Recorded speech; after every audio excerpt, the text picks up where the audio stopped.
Ultimately, marketing is part of driving profit for a hospitality enterprise. And the owner of those enterprises expects a return. Well, in this segment, I want to talk about measuring the return on investment. And by the way, the word investment is used often because marketing has a long tail. That is, the activities that go on today may pay off in bookings which occur in the future. So the ideal measure is a return on investment for marketing activities, sometimes called ROI, return on investment. It can be expressed as a number or a percentage. And ideally, it's the incremental revenue less the incremental cost associated with business which is driven to the enterprise by marketing activity. And so if we think about a marketing activity with a subscript I and a time period T, so a marketing activity might be buying a pay-per-click search word on Google search, and a time period might be for some period of time, a month, a day, a year. The return on investment then, therefore, is the incremental revenue associated with that activity, the keyword buy, minus the incremental cost of, let's say, an incremental stay at a hotel, the variable cost associated with providing that, and the cost of purchasing the pay-per-click word from Google for a set period of time.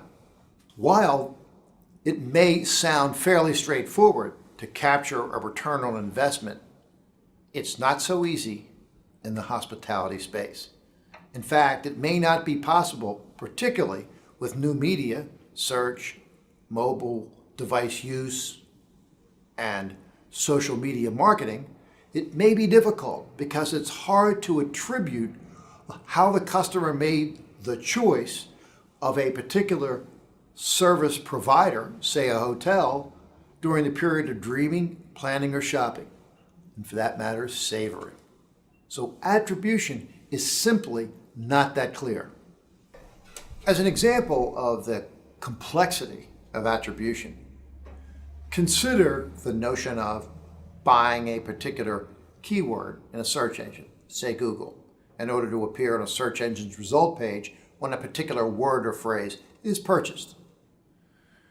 Google provides analytics, which allows you as an analyzer of marketing activity to view over a period of time the variety of websites that a consumer may have searched or looked at before the period of time that they came to your brand website and made a booking.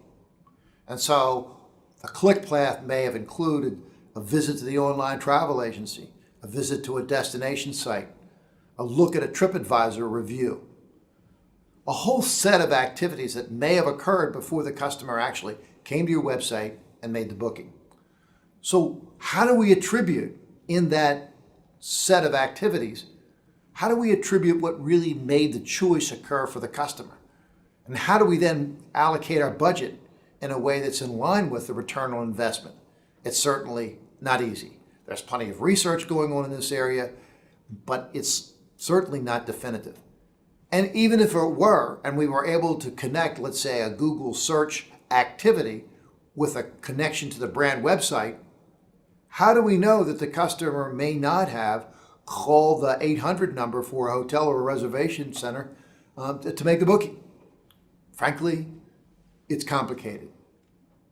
While the ability to manage and analyze, let's say, search activity is complicated, but certainly there's data provided to help analyze the return on investment.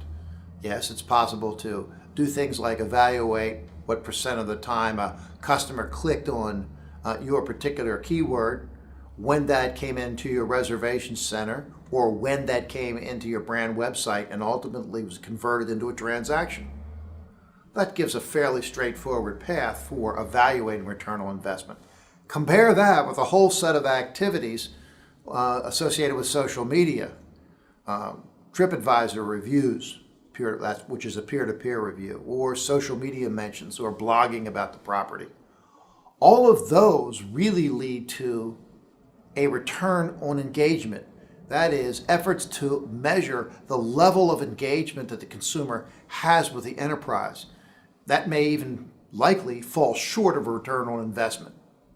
And so we could think about, on a social media level, things like, how many fans do I have? How many looks did I get? How long did the customer take a look at or review a particular piece of information about the property? How long did they stay on my website? Were there activities that went viral? Was there a YouTube video that was produced by or at the property that became viral and promoted the interesting activities that were going on with regard to a particular property? And moreover, that activity became or went viral. It gained media attention and optimization and almost a feedback effect with regard to growing more fans. Ultimately, we can expect that there may be efforts to derive an ROI out of that activity. Say, for example, evaluating the Google Path analysis and evaluating how frequently social media sites and reputation management sites appeared within the context or within the series of sites that customers looked at. So rate of engagement is really getting at how effective are we at gaining awareness and engagement of customers. What does that mean practically? What it means practically is parallel to an effort of return on investment is an effort to track the level of engagement. Number of fans, number of guests, number of repeat guests, number of guests who are loyal guests. Tracking how many advocates they are, what are they saying about it, what's the sentiment about the property, how much buzz is being created. Moreover, and perhaps most important, what are the customers and what are those engaging with the enterprise saying with regard to the brand's brand promise and brand reputation? It's complicated. In the hospitality space, for example, major chains, Marriott, Hilton, Starwood, are active in helping their properties get more precise measures of both return on investment and return on engagement. For individual properties, let's say in the hospitality space, it's more complicated. In fact, what's evolved is an entire industry devoted to helping firms do a better job of evaluating their return on investment engagement. Firms like Revenate and Review Pro, which are focus on both social media and reputation. Sabre Hospitality Solutions, which does a similar sort of activity, but also supports search engine marketing. Milestone Interactive, another company whose focus is primarily on search engine optimization. Frankly, there's a lot more companies like this, but they're out there, and they're there because we need help as marketers in doing a better job of managing both the return on investment and the return on engagement.